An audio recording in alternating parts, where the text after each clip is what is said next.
A graça e a paz que vem do Senhor Jesus.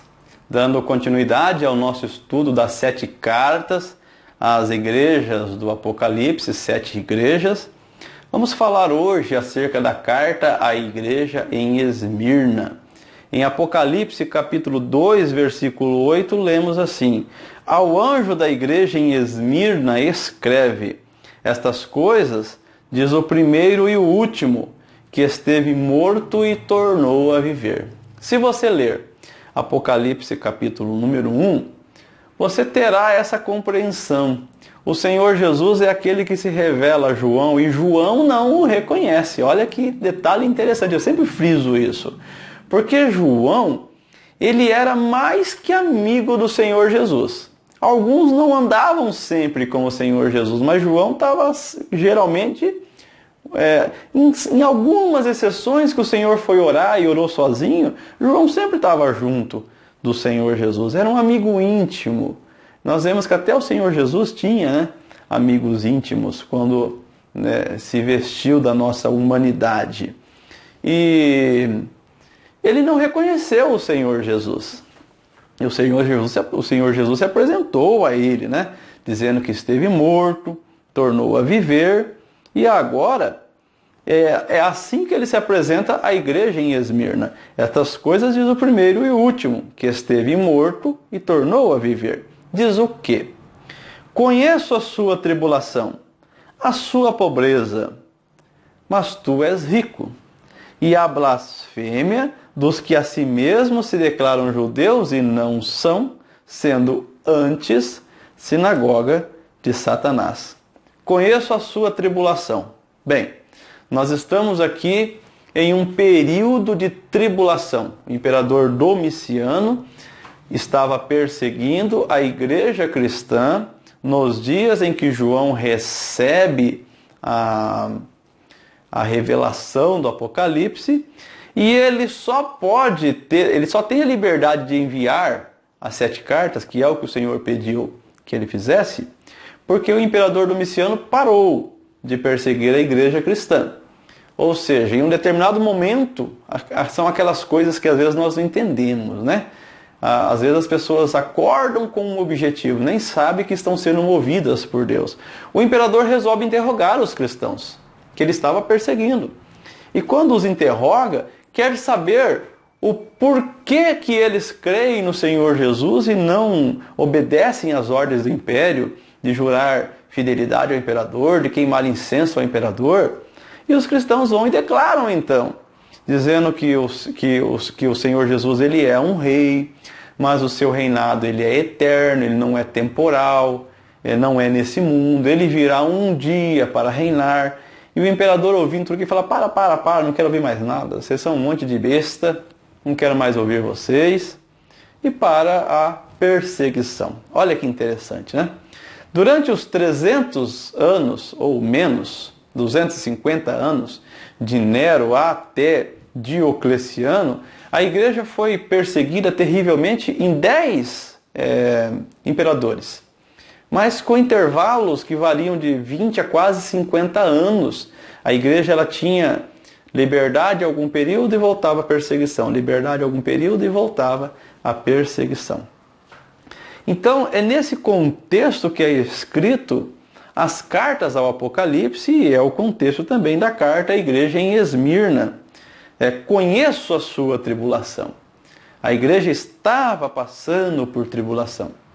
A igreja estava sendo perseguida pelo tipo de besta do Apocalipse 13, que não é aquele iníquo que receberá o poder do dragão, literalmente falando, porque isso ainda vai acontecer no futuro, mas é um Nero da vida, é um tipo daquele anticristo, Nero, Trajano, e olha que Trajano nem tanto, Diocleciano, foram terríveis. Diocleciano mandou colocar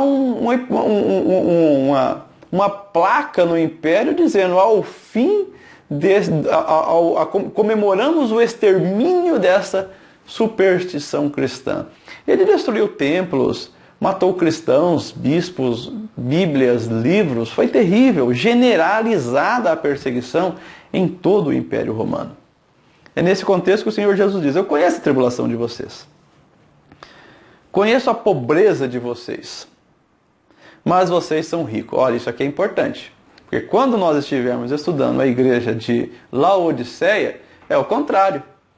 Estes irmãos são pobres e se declaram pobres e se portam como pobres, né?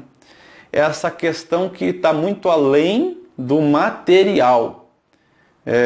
Tem pessoas que são pobres materialmente falando, mas se comportam como ricos, são arrogantes. E tem pessoas que são ricas, mas não são arrogantes no seu interior. Essa igreja é pobre e espiritualmente ela é rica. A igreja de Laodiceia, materialmente falando, é rica, mas espiritualmente ela é muito pobre. Ela é mais que pobre, ela é miserável. O Senhor Jesus está dizendo: conheça a sua tribulação, a tua pobreza, mas tu és rico. E a blasfêmia dos que a si mesmos se declaram judeus e não são, sendo antes sinagoga de Satanás. Agora o que está em questão são os judeus, que blasfemam, se declarando judeus, sendo antes sinagoga de Satanás. Se nós entendermos o contexto, fica fácil. O Messias veio da descendência da mulher. Ele é o descendente de Eva. E para que esse descendente viesse ao mundo, o Senhor formou uma nação, que é a nação hebraica. Os hebreus, que nós chamamos de judeus, né? Eles deveriam ter crido no Messias e continuado na promessa dada por meio de Deus a Abraão e por meio do seu descendente. Eles não creram no Senhor Jesus. Não creram. E agora, o que existe no Império Romano, o que existe ali em Jerusalém e em Roma, e nesse tempo aqui não tanto em Jerusalém, porque o templo foi destruído no ano de 70, e os judeus se dispersaram para Antioquia, para Perla, para outros lugares. Então o que existe agora são dois tipos, são duas religiões, duas igrejas, os judeus e o cristianismo. Devido à ressurreição do Senhor Jesus, os cristãos começam a se distinguir dos judeus. Porque o judeu que creu no Senhor Jesus, ele agora, além de judeu, ele é cristão. Em Antioquia, os seguidores de Jesus receberam o nome de cristãos. Antes eles recebiam o nome dos do caminho. Então, estes judeus, os que creram no Senhor Jesus, compunham a igreja cristã. Os que não creram, e ainda hoje existem judeus que não creem em Jesus, não como Deus, como Salvador, creem como um profeta, um homem importante, esses pregavam totalmente o oposto do que pregava o apóstolo Paulo e os demais apóstolos. Então, por pregarem contra Jesus, por pregarem contra o poder da ressurreição, consequentemente da ascensão, consequentemente contra o reinado de Jesus, eles são considerados sinagoga de Satanás. Ou seja, de povo da aliança que aguardava o Messias, a um povo que continua fazendo as mesmas coisas de antes de Jesus, mas que agora não tem mais sentido nenhum. Quando Jesus se manifesta, é o fim do judaísmo, deveria ser, e o início do cristianismo. Em outras palavras, para ficar melhor explicado, o fim da nação que aguarda o Messias para o início de uma nação, de um povo, de uma igreja que agora confirma a promessa, confirma a aliança, confirma as festas, confirma todo o Velho Testamento na pessoa do Messias e passa a proclamar o poder da sua morte, ressurreição, ascensão e governo. Por não crerem no Senhor Jesus e não viverem essa verdade, são declarados sinagoga de Satanás. Não temas as coisas que tens de sofrer. Sofrimento está em questão por causa da perseguição. Eis que o diabo está para lançar em prisão alguns dentre vós, para ser postos à prova, e tereis tribulação de 10 dias. Cuidado com os números no Apocalipse. Os números são simbólicos no Apocalipse. Isso todos os doutores em todos os tempos da igreja chegaram a essa conclusão. Se você ficar procurando aqui aonde é que houve 10 dias, você não vai encontrar. Se você pensar que 1000 anos para Deus é como um dia, então você percebe que isso aqui é um período de tempo. A conclusão, que talvez é apenas uma interpretação, toda interpretação ela pode estar certa ou errada, é a minha interpretação. E se você observar que houve 10 imperadores que mais perseguiram o cristianismo.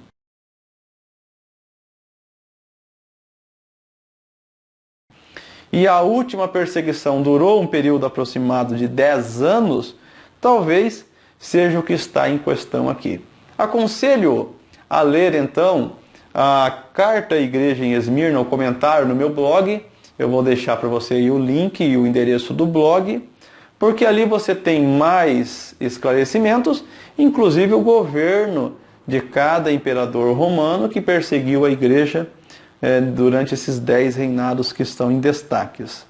Ser fiel até a morte e dar-te-ei a coroa da vida. Sempre é essa a promessa ao fiel. Se você é fiel, você recebe uma recompensa pela fidelidade, né?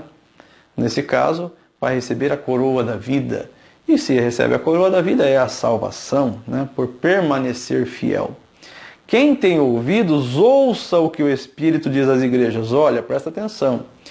As cartas da igreja ao Apocalipse sempre terminam assim. Quem tem ouvidos, ouça. Ora, ouvido eu tenho. A menos que uma pessoa ela nasça com alguma deficiência ou tenha o seu ouvido retirado, então todos ouvem, porque é quem tem ouvidos. Bem, uma pessoa pode ter o ouvido, mas ela pode não ouvir. Se você prestar atenção na parábola do semeador, é exatamente isso, né? Muitos ouvem, mas deixam pela beirada, aí as aves vêm e levam. A interpretação que os discípulos não entenderam e que o Senhor Jesus depois explicou a parte. Então convido a você ler a parábola do semeador e a explicação que o Senhor Jesus deu a ela. Então quem ouve e valoriza e vive e guarda no coração e pratica, de modo algum sofrerá o dano da segunda morte. E o que é o dano da segunda morte? O Apocalipse explica. Todos vão morrer, todos passarão pela morte até pelo menos a volta do Senhor Jesus, porque daí haverá o arrebatamento. Pois bem, até lá, cristão e ímpio morrem, mas o cristão vai ressuscitar, e a ressurreição é para a vida eterna, nunca mais ele irá morrer. O ímpio, então ele vai reviver e vai ser lançado no lago de fogo e enxofre. Se nós lermos Apocalipse capítulo 20, versículo 6, o que nós temos? Bem-aventurado e santo é aquele que tem parte na primeira ressurreição, essa de que falei. Sobre esses a segunda morte não tem autoridade. Pelo contrário, serão sacerdotes de Deus e de Cristo e reinarão com ele os 1000 anos. Então, bem-aventurados, porque eles não passarão pelo dano da segunda morte. Versículo 15 é o que diz: e se alguém não foi achado inscrito no livro da vida, esse foi lançado para dentro do lago de fogo. Essa é a segunda morte. Se você quiser compreender melhor acerca da ressurreição, no blog eu tenho um estudo intitulado a ressurreição do último dia. Leia que daí você vai compreender o destino das almas antigamente, o destino das almas hoje em dia e o futuro e eterno destino das almas. Isso eu tenho no meu blog e vou deixar também a descrição aí para você.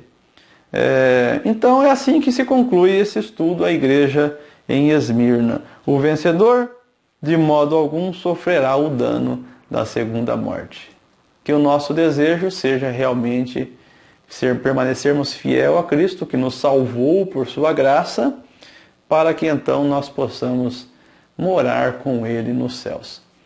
Leia, se você tem desejo de aprender mais, leia o comentário que está no meu blog, Carta à Igreja em Esmirna. Deixarei o link também do estudo A Ressurreição do Último Dia, e assim você poderá ampliar o seu conhecimento. Que a graça e a paz do Senhor Jesus esteja com você. E obrigado por ter participado comigo desse estudo. Amém.